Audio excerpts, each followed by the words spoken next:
और समर्पण बहुत गहरी विषय है, ध्यान रखिए। जब तक आपके अंदर समर्पण नहीं होगा, संयम नहीं होगा और आपके अंदर त्याग नहीं होगा, तब तक आप आत्म जागृति नहीं कर सकते, अपनी अंदर की आत्मा को जगा नहीं सकते, आप अंदर के अपने बैठे हुए उस परम तत्व को जान नहीं सकते।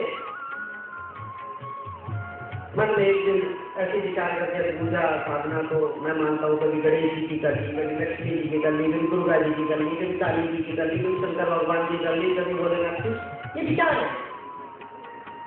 क्योंकि हम जहाँ है वहाँ स्थिर रहना नहीं चाहते, हमें थोड़ी चीज से पूर्ति नहीं है तो बहुत बड़ा चाहिए।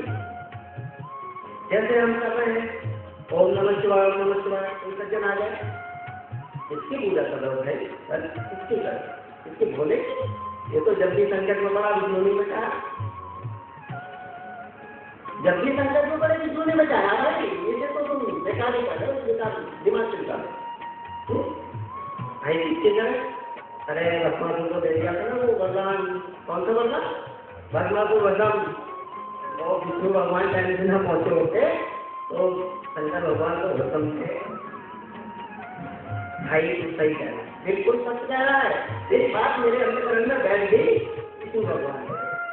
अब काफी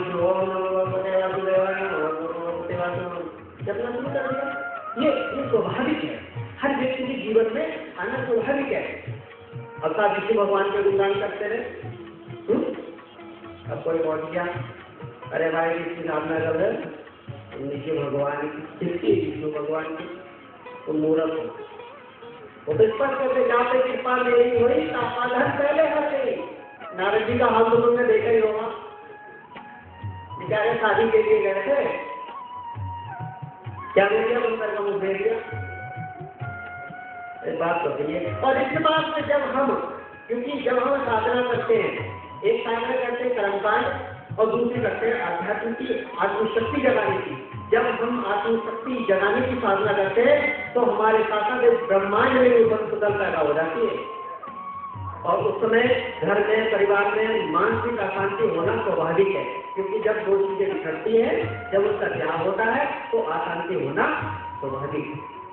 जहाँ हलचल होगी, आप प्राणायाम कर रहे हैं, ईश्वर का ध्यान कर रहे हैं, आप उसके अंदर को समावेश कर रहे हैं, तो जो करते चलिए उस स्वाभाविक। तो उस समय क्या कहता है साधक, क्या भाई सही कह रहा है कि विष्णु भगवान की साधना छोड़। इसी तरीके से हम अपनी साधनाओं में लगे रहे, कभी किसी के एंड में आए कि भाई अब तो नष्ट होना पड़ेगा, खत्म होना पड़ेगा और आर पार की लड़ाई लड़नी पड़ेगी। मेरे बच्चों, बहुत गहरा विषय है। तो परमात्मा को जानने के लिए खत्म होना पड़ता है, मरना पड़ता है। मरना किसे कहते हैं? अपने आप को खत्म करना मरना नहीं होता।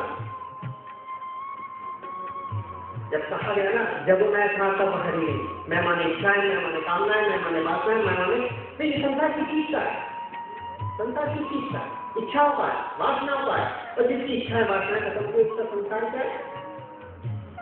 बोले कि बोलिए सोने कपड़े लाया वो भी ठीक है, ले तो और हम तो बहुत बढ़िया कपड़े लाए थे, होंगे तेरे बढ़िया। तो ऐसी विचारात्मक परिस्थिति थी, तो मन में गहरा विषय आया। एक दिन मेरे जो पूर्व में गुरु थे, क्या थे, जो भी थे, मैं जो कहूँगा आप सही माने ना माने, परंतु उन्होंने आगे मुझे उठाया, बोले बेटे चल मेरे संग हो गया, ईश्वरी आपका चल दिए। महवान के दिलों में रहे, खूब साधनाएं थे। कुछ संत मिले, उन्होंने कराया समझाया, अरे भैया तुम संत हो ना, साधारण हो, तुम तो संत को लगाना चाहिए, तुम पे तो अकालों द्वारा कार्रवाई कर दी जाएगी। उन्होंने इस पर जिसे डराया कि डर गए, कर्म से चला, लेकिन संतुष्टि नहीं, क्योंकि जो हम चाह रहे थे वो प्राप्त नहीं होगा। अब किसी को रसगुल्ला पसंद है, उसे बालूशाही दे दो तो कैसे स्वाद लगता है, नहीं प्राप्त। तो उस आदि शक्ति जागृत करने के लिए साधु संतों में गए और ईश्वर की कृपा से उस समय हमें जो साधु संत थे वो कृपंची साधु संत थे।